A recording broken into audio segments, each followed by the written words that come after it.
Hi guys, good afternoon. We have parts here now guys, and we're gonna be unboxing if the inside of this packet is okay o no. So para meron tayong may pakita sa Shopee guys ba kung wala bang damage yung parcel na natanggap natin. So binibidyoan ko talaga guys every time that I proceed or if my parcel came here. So buksan natin guys, no. So sabi ng mga naghati dito sa Shopee, daw, kailangan daw na every time may dumating na parcel bubuksan daw para for safetyness guys ba, na for in case na if you return the item you have a fraud. Kapal, grabe ka kapal. So hindi natin ipopost guys, no, kahit mahaba, kasi kailangan kasi na consistent siya.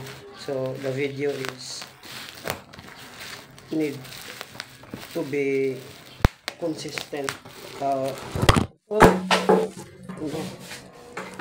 Nahulog guys, so sorry, nahulog dito na lang. Kailangan di abot ng 15 minutes to kasi nahirapan ako mag-upload sa YouTube pag umabot ng 15 minutes. So ito guys. So the deliverer, motorcycle deliverer guys, is sabi niya hindi daw to kailangan mawala. So dito ko binuksan. So meron sila guys. Ano pala to guys? Tawag ito, saingan. So yung normally na nakikita natin sa paligid ng mga ganito malalaki. So ito na gustuhan ko to kasi maliit siya guys. So you can save occupying your room. Kasi ang dami ko na order na mahilig ako sa Shopee. Hindi naman ako nanghinayang basta wala lang damage. Ilang beses na kasi ako guys nag-order na pagdating dito some are damaged. So natuto na rin ako kasi sayang ang pera. So meron pa silang freebies na ganito guys. Meron akong freebies pang ukay. Iwan ko lang bakit kaya may ganito. So doon sa Shopee wala mong ganito. So ito na guys, di ko nasira yung lagayan.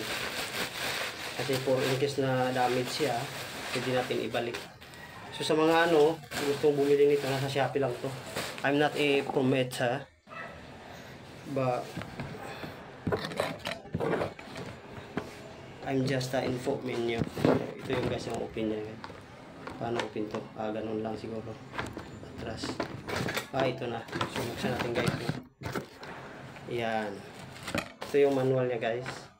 How to use it. So tapos ang ganda guys, kasi stainless siya, hindi siya tulad ng iba parang bakal. Siguro bakal din to, kaso pinisprayan lang stainless. Pero stainless ata.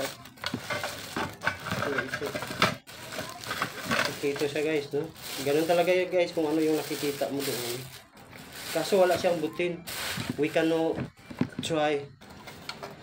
So ito na guys. So kahit sabihin natin ganito talaga yung niya, ganito talaga. Siguro kasi dito yung butin na malaki din. Kasi maliit siya, ibig sabihin maliitin yung butin. Pero so 4 minutes pa lang, no. So pag open ito guys, hininayin natin guys, no, kasi hindi pa tayo masyado marunong. Ay, tatanggalin pala to dito guys. So tatanggalin muna natin sa lagayan. Ganda din ang lagayan niya guys, maliit pero hindi naman siya hinahinayin mo lang, hindi siya masyado makapat, pero okay. So ito yun guys. So siguro ito yung yan. Ito siguro yung off on niya. O ito ata yung upuan niya. Pag kailangan mo siya i-ganon. Ganon. Yun pala yung unya. So yung unya is pakaliwa. Baliktad siya guys. So i-off niya. I-off mo doon sa ano. Paano? Pakaliwa yung ano niya on. Pag ganyan, nag-i-spark siya guys. So, tingnan nyo guys ha. Yan. Nakita nyo ba guys? Nag-i-spark siya. May spark siya. Tingnan nyo. Meron siya guys. So, yung on niya, pakaliwa. Tapos yung off niya, pakanan. Straight lang siya. Tapos, ito guys, ito yung kumbaga, halimbawa pag may nailagay ka na dito na butin, so, you gonna push down.